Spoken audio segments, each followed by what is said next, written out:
ここからがネクロマンスターの本領だ。起きろ。 Halo penggemar anime solo leveling, kembali lagi bersama saya di channel Zero Anime. Gimana nih kabar kalian? Apakah om dan tante-tante sehat? Kalau sehat alhamdulillah ya, Mimin juga sehat, walaupun belum mendapatkan janda anak 3. Nah jadi di video kali ini, Mimin akan lanjutkan pembahasan cerita anime solo levelingnya ke season 4 episode 4, saat dimana turunnya Antares ke dunia, bersama pasukan prajurit naganya yang terdiri dari 10 juta pasukan, dengan tujuan akan melakukan peperangan besar melawan Shadow Monarch. Tapi sebelum lanjut ke videonya, alangkah baiknya om dan tante-tante subscribe dulu lah channel Mimin, biar aku lebih semangat lagi bikin videonya, dan semoga kalian selalu diberikan kesehatan. Cerita berlanjut dengan diperlihatkan salah satu monark, yaitu Yongmun. Di momen ini Yongmun sedang melaporkan sebuah informasi kepada Antares mengenai dengan para monark bagian dari mereka yang telah terbantai oleh Shadow Monarch. Antares yang mendengar informasi tersebut tentu juga langsung berniat akan bergerak menangani Shadow Monarch dan menyarankan Yongmun agar berdiam diri saja. Hingga di momen itu juga muncullah sesosok pasukan naga Antares yang terlihat begitu menyeramkan, hingga langsung menyuruh pasukan naganya bersiap dengan tujuan akan melakukan peperangan besar. Scene berpindah ke sisi lain dengan diperlihatkannya Bandara Internasional Beijing di Cina. Di momen ini terlihatlah dengan Hunter Liu Zigang yang sudah berpulangan dari Korea. Bahkan dengan kepulangan saja, seketika dirinya langsung disambut dengan beberapa para reporter-reporter sampai langsung menanyakan. Di tengah-tengah orang yang memuji atas keberanian Hunter Liu, ada berapa orang yang bertanya-tanya, kenapa kita harus membantu Korea? Namun saat Liu Zigang akan menjawab pertanyaan tersebut, tiba-tiba dirinya dikejutkan saat melihat kemunculan gate super besar yang berada di atasnya. Bahkan dengan semua para reporter dan petugas lain yang melihat gate super berukuran raksasa itu, tentu mereka juga terlihat begitu terkejut.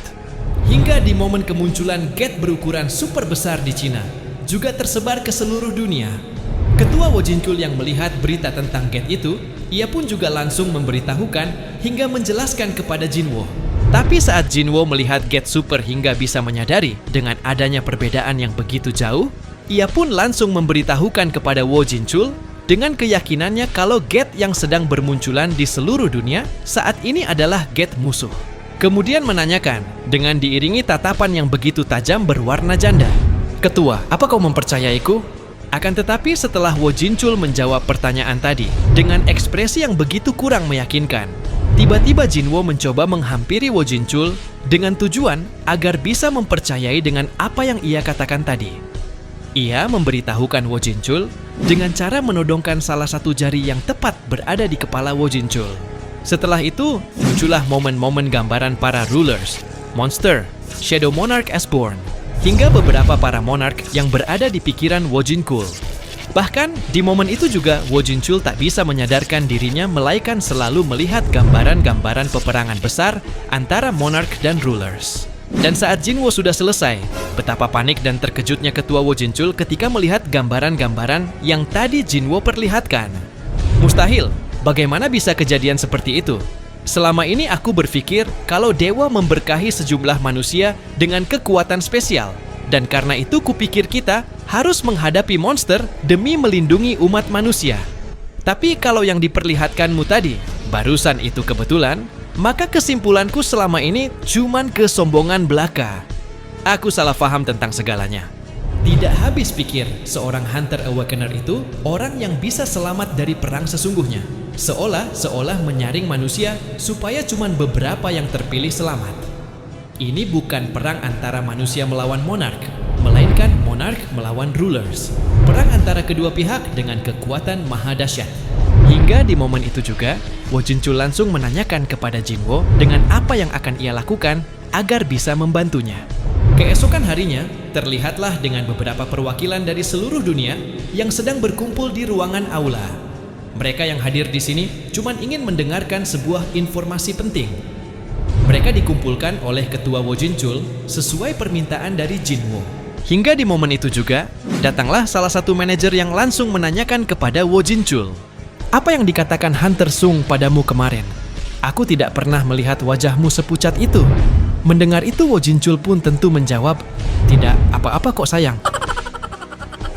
Pasukan naga yang muncul dari kegelapan dan satu naga raksasa yang terbang di belakang pasukan naga. Kehebatan yang meski mengumpulkan semua hunter di seluruh dunia, takkan bisa memberinya goresan dan tekanan dari kekuatan yang cukup untuk membakar habis bumi cuman dengan nafasnya. Saat Wo Jinchul menyadari dengan keberadaan Jinwo yang belum terlihat, ia pun mencoba menelponnya dan memberitahukan dengan tugasnya yang sudah ia selesaikan sesuai permintaan.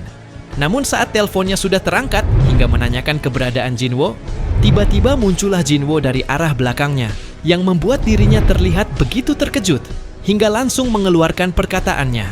Kurasa sekarang menanyakan soal lokasimu mungkin tidak ada gunanya lagi. Dan setelah mereka berdua berdiri secara berdampingan, Wo Jinchul pun kembali membuka pembicaraan. Akan terjadi kekacauan ketika orang-orang menyadari hal ini. Bahkan, Wo Jinchul juga percaya kalau mereka mendengar berita yang akan Jinwo sampaikan, mungkin beberapa negara dari mereka takkan sanggup untuk menahan kekacauan. Hingga di momen itu, terlihatlah dengan semua para hunter, termasuk Biro Hunter, Presiden, Perdana Menteri, Guildmaster, sampai ketua asosiasi yang sedang berkumpul dengan ekspresi yang begitu tegang. Dan di depan mereka semua, Hunter Sung Jinwo.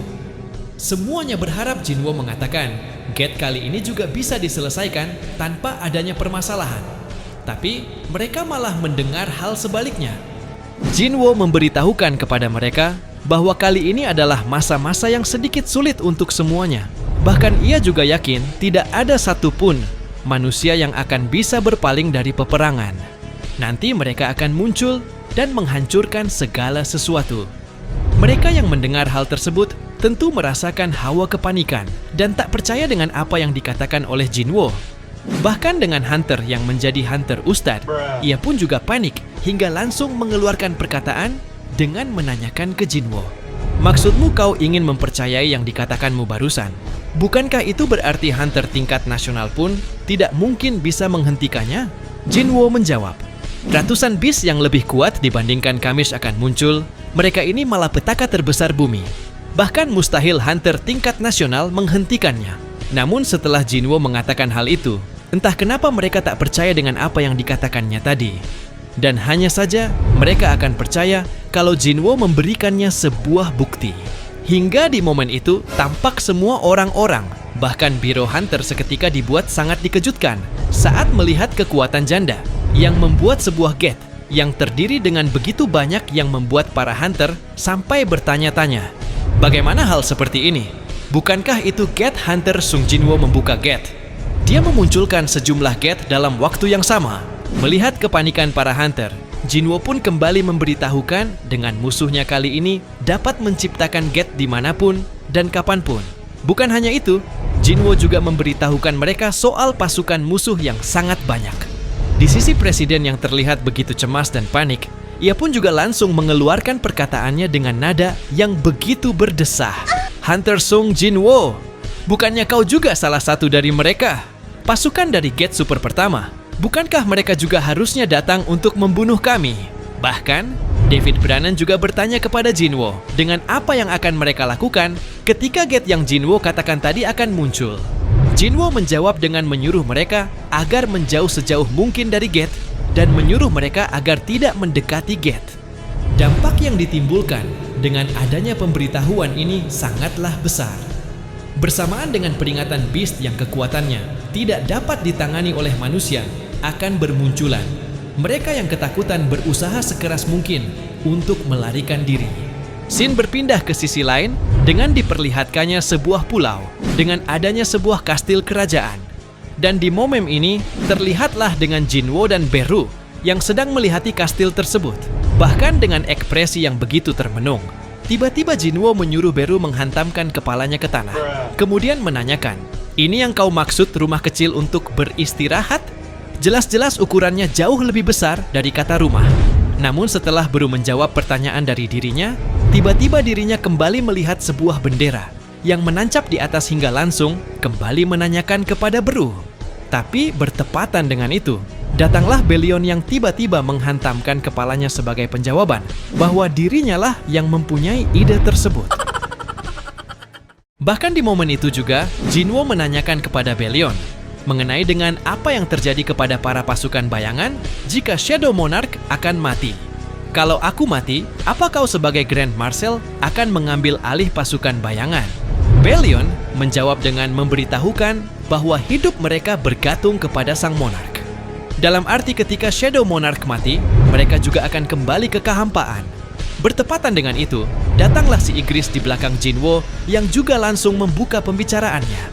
Raja, tidak ada yang namanya kemenangan mutlak dalam perang. Mendengar itu tentu membuat Jinwo terharu yang diiringi perkataan-perkataan di dalam benaknya. Kesetiaan para prajurit yang bergerak demi tuannya tanpa mempedulikan nyawa sendirilah kekuatan dari pasukan bayangan. Kekuatan dan kelemahan itu sama halnya seperti dua sisi koin. Musuh akan memanfaatkan itu dan takkan pernah melepaskannya. Dan saat Jinwo kembali menanyakan kepada Belion mengenai perbedaan pasukan bayangannya dengan sang Dragon Monarch, tiba-tiba ia terlihat begitu terkejut saat mendengar jawaban Belion yang mengatakan 100 kali lipat. Dengan jawaban itu, Jinwo kini bisa menyadari dengan pasukan sang Dragon Monarch yang kira-kira berjumlah 10 juta pasukan.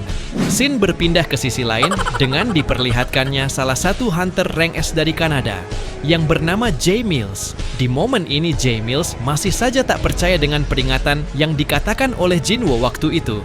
Oleh karena itu, datanglah dengan salah satu anggota manajer yang mencoba meyakinkan Jay Mills agar tidak mengabaikan peringatan ini. Ketua Wojinchul yang melihat video rekaman tersebut, ia pun juga langsung memberitahukan Jinwo. Para hunter berkumpul di sekitar Jay Mills di Kanada sana. Di lain sisi sepertinya India dan beberapa negara mempersiapkan hunter terkuat mereka untuk menjalankan raid ini. Bagaimana pendapatmu soal ini, Hunter Song? Mendengar pertanyaan itu, Jinwo pun menjawab dengan memberitahukan mengenai dengan dirinya yang akan pergi ke Cina terlebih dulu. Memang mustahil menghadapi monark dan para pasukannya. Oleh karena itu, yang harus dibereskan pertama kali, pasukan yang bisa menjadi ancaman Korea, tempat keluargaku tinggal. Monark lainnya nanti dulu. Kemungkinan menang akan semakin tinggi dengan melakukan pertarungan bergilir. Keesokan harinya datanglah Jinwo ke Cina. Ia disambut oleh hunter dari Cina Liu Zigang. Bahkan di momen ini juga, Liu Zigang memperlihatkan gate super besar yang berada di atas bandara. Namun bukan hanya itu saja, Liu Zigang juga mengajak Jinwo ke tempat para hunter yang sedang berkumpul dan terdiri dari 100.000 hunter elit Cina. Jinwo yang melihat para hunter dengan jumlah yang begitu banyak hingga berbaris di atas gedung tentu terlihat begitu terkejut. Bahkan ia juga sempat berpikir kalau jumlah hunter sebanyak ini, mungkin mereka bisa mengalahkan pasukan-pasukan naga milik Antares. Bertepatan dengan itu, Liu Zigang lagi kembali memberitahukan bahwa bukan hanya jumlahnya saja yang banyak, melainkan mereka juga hunter elit yang mempunyai kemampuan yang hebat. Hingga saat Liu Zigang kembali mengatakan, sebentar lagi gate super akan terbuka. Tiba-tiba dirinya dikejutkan saat Jinwo mengeluarkan beberapa pasukan prajurit bayangan yang terdiri ratusan ribu pasukan. Bahkan ia juga tak percaya kalau pasukan yang keluar dari gate super besar di langit Korea pada waktu itu kini telah menjadi pasukan prajurit bayangannya. Dan saat ia akan bertanya-tanya kepada Jinwo, muncullah Beru dari arah belakangnya yang langsung mengatakan, "Sisi kiri raja itu tempatku. Beraninya kau berdiri di samping raja."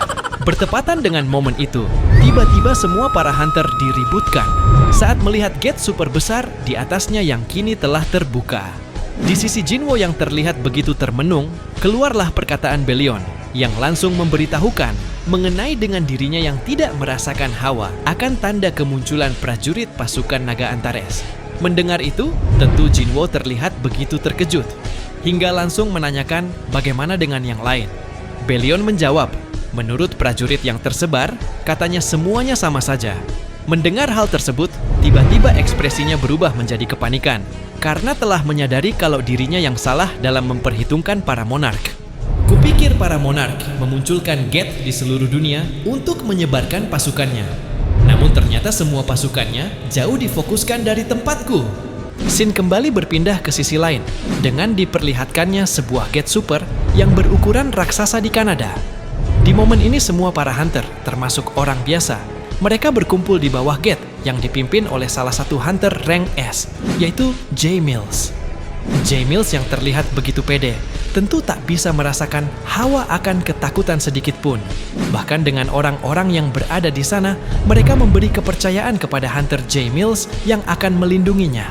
Bahkan, mereka juga tak peduli seperti apa wujud Monarch Demonic Beast yang akan keluar dari dalam gate. Tak lama kemudian, terbukalah gate super dengan lubang yang begitu besar dan keluarnya Antares yang membuat para hunter termenung hingga berkata-kata, "Kupikir akan muncul Demonic Beast duluan dari dalam gate. Apa Hunter Sung Jinwo cuman membual?" Hingga di momen mereka yang belum mengetahui kalau Antares adalah musibah bagi umat manusia hingga seluruh dunia, mereka pun seketika menganggap Antares sebagai manusia biasa. Dan saat Antares mulai turun mendekati mereka, hingga langsung berhadapan dengan Hunter J. Mills, ia pun membuka pembicaraan dengan menanyakan kepada J. Mills, "Apakah kau raja di tempat ini?" Namun saat mereka menyadari kalau Antares bukan monster Demonic Beast yang mereka perkirakan, semua para hunter seketika membuka pembicaraannya secara masing-masing. Demonic Beast bisa membuat perlengkapannya sendiri. Mereka memakai bahasa rahasia dan tinggi di tempat yang hierarki. Dalam kata lain, kecerdasan mereka itu sama seperti manusia. Aku takkan terkejut kalau Demonic Beast mempelajari bahasa manusia untuk berkomunikasi dengan kita. Tapi bukan hunter rank rendah saja yang mengatakan itu, tetapi J. Mills juga berkata-kata, namun di dalam benaknya, "Sudah kuduga, memang kuduga akan seperti ini. Alasan Hunter Sung bisa membuat prajurit dari gate super pertama karena dia bisa berkomunikasi dengan mereka." Dan saat dirinya telah menyadari kalau Antares bukan Demonic Beast, melainkan manusia biasa, ia pun menjawab pertanyaannya dengan ekspresi wajah yang penuh dengan kepercayaan diri. "Terus kenapa kalau aku rajanya?" Scene kembali berpindah ke sisi Jinwo. Di momen ini Jinwo sedang menelpon Adam dengan tujuan ingin mendapatkan informasi di negara Kanada. Tapi setelah mengatakan itu, tiba-tiba ia terlihat sangat dikejutkan saat mendengar keributan-keributan di tempat Adam. Dan saat Jinwo menanyakan soal keberadaan Adam, dan Adam menjawab kalau dirinya sedang berada di Kanada, ia pun kembali menanyakan, "Kenapa kau ada di sana?" Adam menjawab bahwa dirinya tak bisa duduk diam mengabaikan situasi di Kanada. Bahkan ia juga kembali memberitahukan Jinwo mengenai beberapa agen, termasuk dirinya telah dikirim ke Kanada. Dan saat Jinwo kembali menanyakan soal apa yang terjadi pada gate di Kanada, dan Adam kembali menjawab bahwa tidak terjadi apa-apa, melainkan gate di sana sangat sepi. Ia pun merasakan hawa kelegaan. Tapi dalam beberapa detik tiba-tiba ekspresi wajah yang begitu tenang seketika berubah menjadi terkejutan setelah mendengar informasi dari Adam mengenai kemunculan salah satu manusia dari dalam gate. Hingga di momen itu, Adam terlihat begitu tercengang saat melihat hunter kelas atas J. Mills yang telah berubah menjadi abu. Di sisi Jinwo juga, yang terlihat begitu panik, ia pun langsung bertindak menyuruh Adam untuk segera lari secepat yang ia bisa. Namun saat Adam akan bergegas akan pergi dan melihat kemunculan beberapa para naga yang turun dari langit, ia pun masih sempat memberitahukan Jinwo. Naga yang bermunculan dari langit jumlahnya tidak ada habisnya, dan juga ada beast. Semua jenis demonic beast berkumpul di satu tempat. Bagaimana ini mungkin?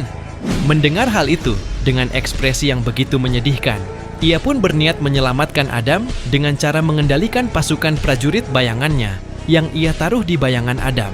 Akan tetapi saat salah satu bayangannya yang sudah muncul hingga langsung memegang tangannya si Adam untuk melakukan teleport, tiba-tiba ekspresi Adam dikejutkan saat melihat Antares yang sudah berada di depannya dengan diiringi tatapan yang sangat tajam.